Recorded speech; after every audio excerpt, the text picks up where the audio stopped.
Umndeni kaNtshangase kanye nabangani bakholwa ukuthi ukubulawa kwakhe kuhlobene nokuthi ubelwisana nokunwetshwa kwemayini yamalahle kwaSomkhele.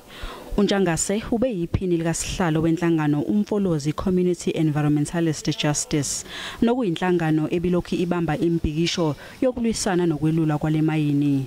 Lolu daba lolemayini luzolalelwa enkantolo yokwedluliswa kwamacala eBloemfontein ngoLwezi. Amalungu ayisikhombisa angaphansi kwenhlangano kaNtshangase ashaye ingwijikhwebu acikica isivumelwano sokuthi yelulwe lemayini. Kepha ke yena wale waphetha ukucikica lesisivumelwano.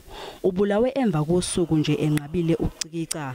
Abasondelene naye bathi ubehlele ukubhala incwadi efungelwe yezinsolo zokuthi kukhona abazama ukumfumbathisa imali engu350,000 wamarandi ukuze acikice lesisivumelwano.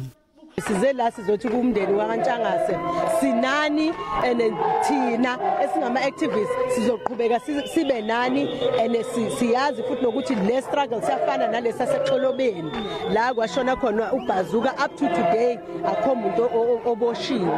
La amadoda lawa awu4 abulele umama Ntshangase kumele atholwe kutholwe ngisho nabantu ababakhokhele sibone labo sathane abasemva kwabo ukuthi obani. Umndeni wenqabile ukukhuluma nabezindaba.